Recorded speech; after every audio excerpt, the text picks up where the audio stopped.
If you either of you want to go on the other side, I want to talk to him about getting the appointment to get past it once he's smart. So that they took up Norwegian report. In case that's what you want. No. No, there isn't. Not with the stanchions pushing everybody so far back, and the tripods for the rest of the row.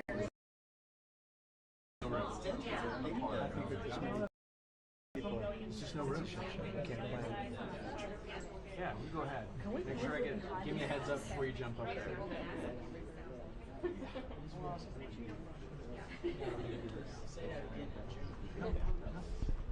Let me know ahead of time.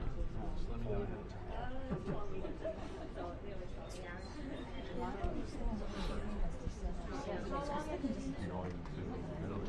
It's up to you. Yeah, so like, what I'm saying is like, I'm just telling you that's what they say.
Jonas Støre is here, who is the, as you know, the Prime Minister of Norway.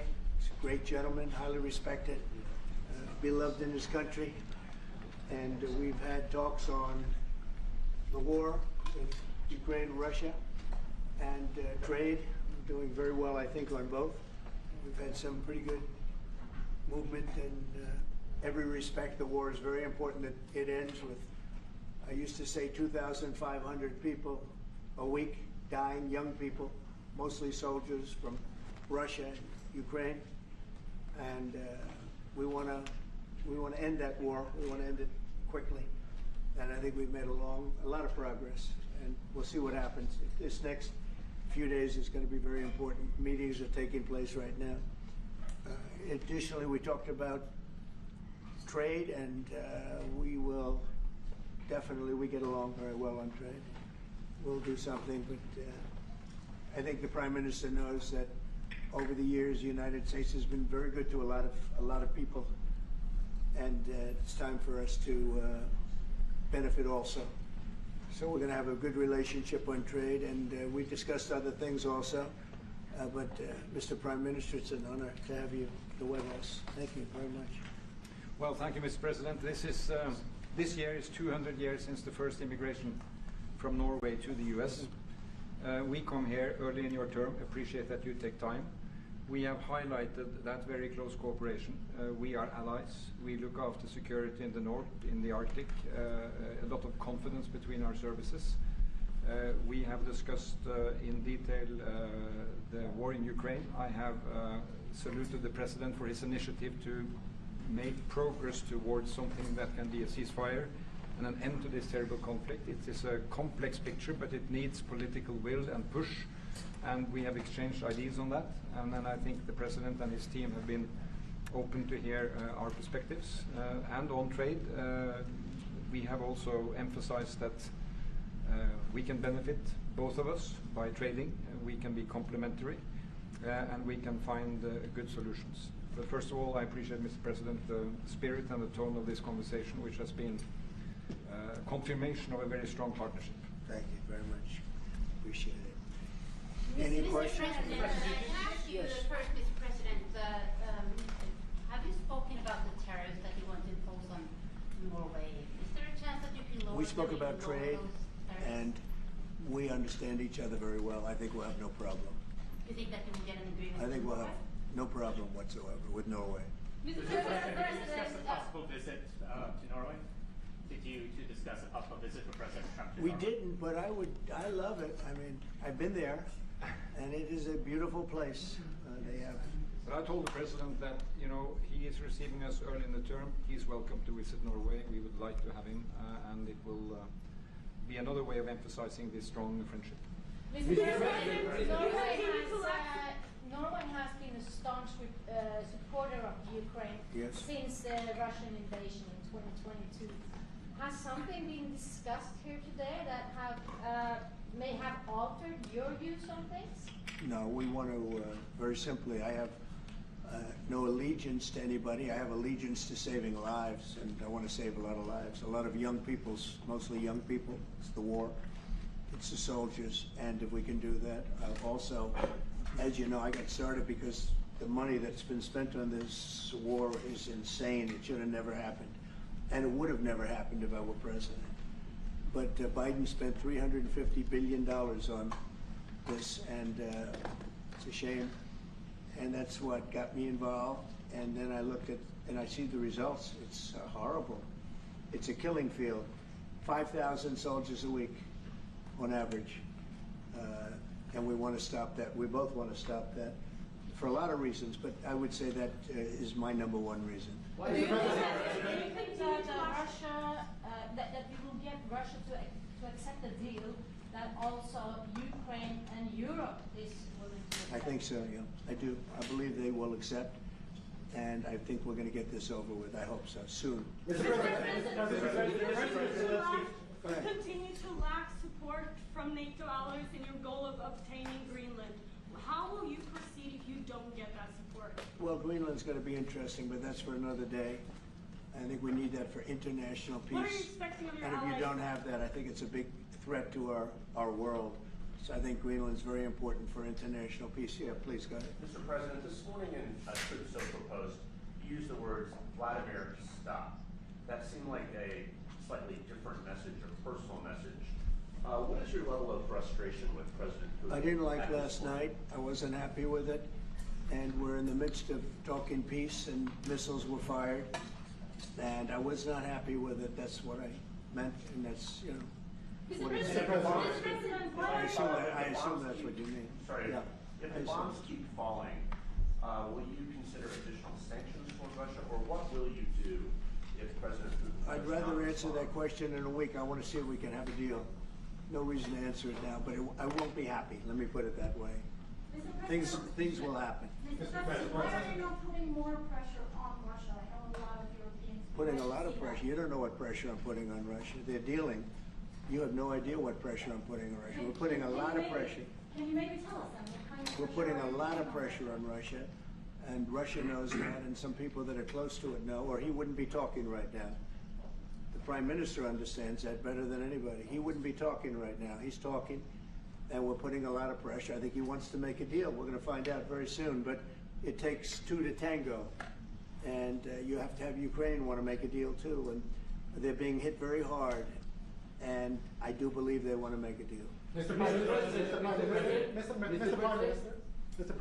I may. You said that the Ukraine have to give some territory to win peace, among them Crimea. Do you stand by that? And I know that the former NATO General Secretary today has told you that he does not agree, and he believes in territorial integrity of the Ukraine. How will you deal with that with your allies? And do you stand by that Ukraine have to give? Former Crimea Secretary to General happens to be right here, you know, so they can't put words in his mouth. He's been a great general, frankly. It was because that's what you are. Really, you're a general. But he's been a great Secretary General. We had a tremendous relationship, very successful, and I think he could speak for himself. He's right here. But do you still agree that Ukraine have to give some territory away to win peace? Well, it depends what territory. They've been fighting. They've lost a lot of territory. And we'll do the best we can, working with Ukraine. We'll do the best we can. But they lost a lot of territory. When you say Crimea, that was handed over during a president named Barack Hussein Obama. That had nothing to do with me, Crimea. That was 11 years ago with Obama. And they made a decision. There wasn't a bullet fired. There was no fighting. There was no anything. They just handed it over. Now they say, well, can you get it back? I think that's going to be a very difficult thing to do. That was given by Barack Obama when he was president, not by Donald Trump. Thank you, Mr. President. President, As I have you a know, long you have a meeting, peace Mr. President. proposal that you put on the table. It's a 30-day ceasefire proposal. Your national security team presented it to both Ukraine and Russia. 2 months ago, Ukraine agreed to that ceasefire proposal. Immediately, Russia has not. And my question is Russia the obstacle to peace based upon that? Just getting to that 30-day ceasefire. I don't think so. I think that they both want peace right now. They're ready to do something. We'll see what happens. Complicated, very complicated. But I think they are both very much looking to make a deal. Marco, what would you say? Well, first of all, what was put before our partners was options to discuss about things that it would take to end a war. This war is endable. Both sides just have to agree to it. We've shown them a pathway forward. We've discussed those ideas. It was a good meeting yesterday. There'll be good meetings over the weekend. We've shown them the finish line. We need both of them to say yes. But what happened last night with those missile strikes should remind everybody of why this war needs to end. It's horrible those missiles landed. What's even worse is there are today people that were alive yesterday that are not alive today because this war continues. And the president wants to stop it. And everyone should be thanking the president for being a peacemaker and trying to save lives. That's what we're trying to do here. It's not our war. We didn't start it, as you know. But we're trying to end the dying. We're trying to end the destruction. And we've shown the path forward. We can see the finish line, but both of them have to get there. We're going to do everything we can to help them get there, but they have to ultimately say yes. And we are using a lot of pressure on both. You know, if you think we're just in there because we're nice people, and we are nice people, but we're using a lot of pressure on both. What concessions, Mr. President, and to your national security team, what concessions has Russia offered up thus far to get to the point where you're closer to peace? Stopping the war. stopping, taking the whole country. Pretty big concession. Mr. President, if you are going to take down the tariffs, what do you want Norway to buy more of from the U.S.? To buy more? Well, you don't need snow. You don't need skis. You don't need ski champions either, right? You have a lot of them. We just want to keep the relationship the way it is. We've had a great relationship. I think now maybe closer than ever, but we've had a great relationship with Norway. I think just keep it the way it is, kid. You can't do better. Really? Not even by, say, 5 Well, if they want to give us some additional concessions, that's okay. You can't do much better. Yes, yes. Mr. President, you've had a long meeting with Norway today. You said that Norway is doing a lot of things right, but on the Ukraine, if I can ask both you and the Prime Minister, did you find common ground today on Ukraine and the peace plan? Totally. It's totally common ground. The Prime Minister can speak about it, but I can just say he wants to see people stop dying more than anything else, and he'd like to see it end. He's going to help us end it. Mr. President, can I say that to move towards an end of this war, U.S. engagement is critical, and President Trump made that possible. That is clear, that is obvious, it's really happening. Now the important thing is that both parties have to know that they have to deliver, and they have to feel the pressure to deliver. Ukraine is under attack. They are defending themselves. Lives are being lost. And we believe very firmly that there needs to be a ceasefire. The initiative taken by the US some time ago, it needs to be respected. And then to move on to something which both parties can own. That is the complicated part in such a dramatic war. And here I believe Europeans and Americans working together, as we do much closer now. I salute the team of President Trump of being open in that process. We had a good discussion on this today. And then we have to move on, and we cannot lose time because this is too much drama happening. One thing is people losing their lives, but it is a bad thing for Europe, and it's a bad thing for the world to having such a broad conflict going on. It can have ramifications far beyond Ukraine. Mr. President, Sir, Mr. President, if I forgot my question. I wanted to ask about. That happens. It happens sometimes, yeah. No, Mr. President, I wanted to ask about the. Well, actually, Zelensky has said that he wants more Patriot missiles. So far, has been no response from the United States. If the United States decides to pull out of negotiating for peace, trying to broker peace, does that also mean a no on Patriot missiles, a no on sharing intelligence with Ukraine? Let's see what happens. I think we're going to make a deal. And if we make a deal, that'll be wonderful. We won't have to worry about your question. You can ask that question in 2 weeks, and we'll see. But I think we're getting very close. The Prime Minister feels the same way, and we'll hopefully not have to answer that You said question. Mr. President. Mr. President, Norway is the third country to be officially invited to the White House after Liberation Day. Why did you invite Norway so soon to the White House? Because I like them. And I like your Prime Minister, and I like the way your government runs. And I respect the King. He's highly respected in Norway. It's a great thing, not an easy thing to do. He's done a great job. Yeah. Would you like an invitation to visit the King? Absolutely. You get me that invitation. I just told the President he's welcome to visit Norway. President Trump, first point Carter, you said before that you like the Norwegian Petroleum Fund, and I'm wondering if that has been up for discussion today, the way that we have structured our money and whether. Well, this fund was created in the late 1990s to save for future generations the income from oil and gas. Norwegians should continue to work as hard, dedicated, innovate, and move forward, despite having these incomes, which we happen to be in the period of our history where we can harvest, and we have transferred that into investments, half of them, by the way, here in the United States. So I think this is a model which we have been able to explore. If we can share experiences, and we do with our colleagues in the US, you never copy this one-to-one, but there can be techniques and way of working that we have used in organizing our fund. Jens Stoltenberg was the finance minister when the first dollar entered that fund, so he is a safe hand to have as a finance minister today. What do you say? No, and as you said, Mr. Prime Minister, we are ready to sit down with the U.S. To also work with them on if they want to establish a sovereign wealth fund, because we have a good experience with our fund.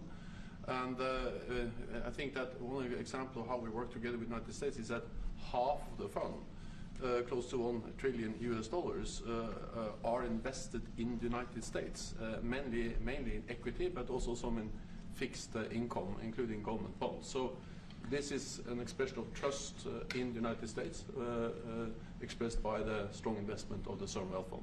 Then just briefly on Ukraine, since it was mentioned, we had a very good and extensive discussion about Ukraine, the path forward to peace. And as the Prime Minister said, we commend the US for pushing forward to try to find a negotiated solution. At the same time, we need to continue to support Ukraine, and therefore I'm proud that Norway has actually tripled the military support to Ukraine. And this year we will allocate close to $8 billion US to Ukraine. That will strengthen them and also their hand on the negotiating table. If I may add to that, if there's a peace, and there will be a peace, we have a common responsibility in securing democratic Ukraine for the future. And the best security guarantee they can have is the ability to defend themselves. And we are investing in that. Mr. Prime Minister, if I may... As it relates to tariffs, Mr. President, when you unveiled your reciprocal tariffs on April the 2nd, the tariff rate for Norway was 15%. Based upon your conversations that you've had today with the Prime Minister, do you see that tariff rate coming down from what you proposed just a few weeks ago? Well, they have a great fund of $2 trillion. It's a big fund, and they don't have any debt. So I think they'd probably be willing to pay us more than that, I hope. Mr. President, Yes. in 2018, your former Secretary of State Mike Pompeo called for an end to Russian occupation of Crimea. Why does this administration, why has this administration changed its stance on territorial concessions for Crimea? Well, the war started. It would have never started if I were president. This is a war that is horrible. All wars are horrible. This one is in particular bad. And I don't know that you can ever say there's going to be a winner to this, because so many lives have been lost. Not only soldiers, a lot of lives have been lost. I think that we want to do one very simple thing. It would have never happened if I were president. Zero chance it was going to, and it didn't. People say, how do you know that? Number one, it didn't happen. We never even discussed it. I would talk to Putin about it. It was the apple of his eye. Ukraine was the apple of Putin's eye, but there was never even a thought that he'd go in. And I think he understood that I would not be happy if he did. And it was only when I got out, and when you mention what happened to Ukraine years ago under President Obama and a vice president that was also president later, unfortunately for this country, what happened is large chunks of land were given up, and it was called Crimea, and that was a big thing. That was a big moment. But this isn't my war. This is Biden's war. This is a war that Biden was president when this war happened. But I'm trying to put out the fire, and I think we'll be successful. And if we do, we're going to save a lot of lives. Otherwise, and the Prime Minister had a statement. He said, "This is just a point in time. We're very lucky because this is a point. And if this doesn't happen, this could go on for a long time." Mr. President, will you have meetings with other world leaders here in Rome, sir? Future Democrat? I don't think he will. I think he wants to make peace. I think he wants to end it, and I feel pretty confident of that. But we're gonna know pretty soon. Mr. President, will you have meetings with other world leaders when you're in Rome? Yes, I will. Which leaders do you want to meet, sir? Well, I'd like to meet them all. That would be nice. I'd like to take care of all of them, but we have many of them there, and they all want to meet. They want to meet about trade. And we are making some great inroads and great deals. You might want to speak about that, Mr. Secretary. We had a very successful bilateral meeting with the Republic of South Korea today. We may be moving faster than I thought, and we will be talking technical terms as early as next week. as we reach an agreement on understanding as soon as next week. So South Koreans came early, they came with their A game, and we will see if they follow through on that. President Trump, you're rounding up your first 100 days. Do you think you deserve the Nobel Peace Prize if you manage to create Do I deserve the Nobel Peace? If you manage to create peace? Well, maybe for the Abraham Accords. I don't want to get ahead of myself in this one, but they say for the Abraham Accords, and by the way, speaking of that, we're going to be filling it up. A lot of countries want to come into the Abraham Accords. You know, we have 4, and Biden did nothing on that one too. It's the same 4.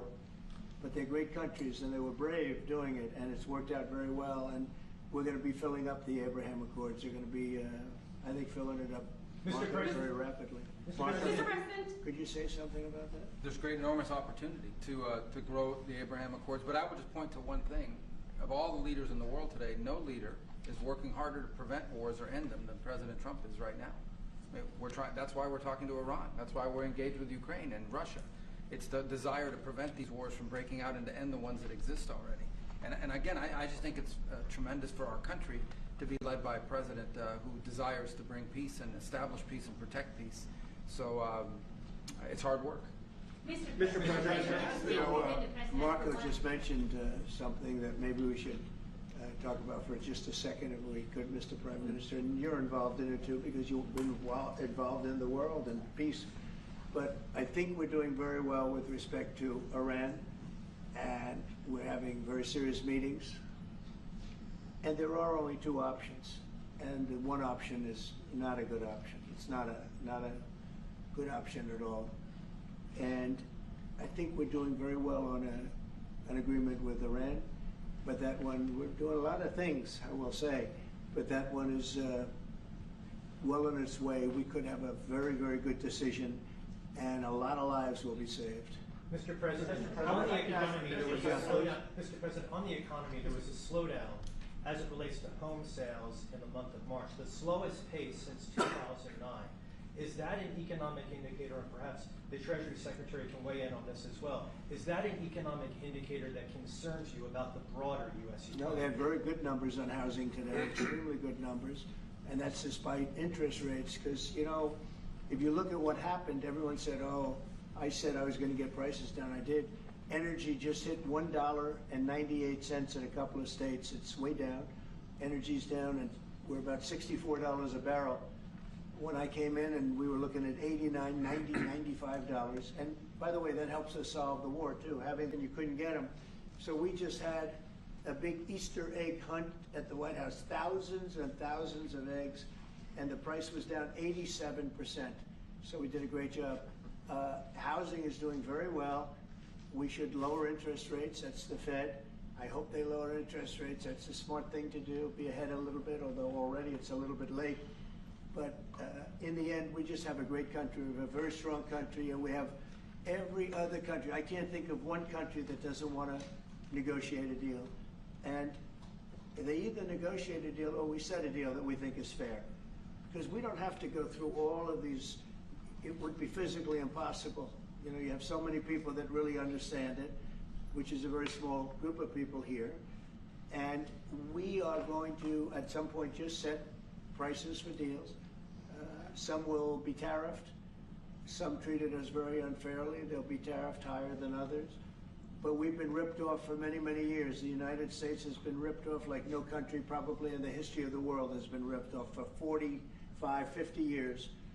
And countries have gone rich by doing that with the United States. We've taken care of their militaries, and military is another subject we talk about. We're not going to make that subject to any of the deals, but you know the same countries that I do, where we virtually take care of their military and then don't get treated fairly on trade. So the people, and I don't blame those countries, I blame the people that sat at that beautiful desk right behind you, because those people didn't do the job for this country. And they let us lose $4 billion a day on trade. We were losing $4 or $5 billion a day on trade when I got here. And now we're going to be much better than breaking even, and we're going to be making $4 or $5 billion a day on trade. So, but I don't blame any country, not the worst of them. And we were abused by countries, I blame the President of the United States that happened to be sitting when these deals were made. Disgraceful. When I was here, we had a great 4 years. We had the most successful economy in the history of our country, my first term. And we were very tough on trade. And with China, as you know, they paid hundreds of billions of dollars in tariffs. But nobody else ever did that. China paid not 10 cents to any other president. And but not only China, virtually every country got away with murder. And we just can't let that happen. Thank you very much, everybody. Thank you very much. Appreciate it. Thank you very much. Thank you, President. Thanks, everybody. Head out. Please start moving. Thank you. Thanks, everybody. Thank you, press. Head out. Let's go. Thank you. Thank you, press. Photos. Keep moving. Thank you. Thank you, press. We're done. Thank you, guys. TV, please. TV. Peter, thank you. Sorry. Thank you. We're done. Thank you. Thank you. No more photos. Thanks. Keep moving. We're done. Sir, we're done. Thank you, press.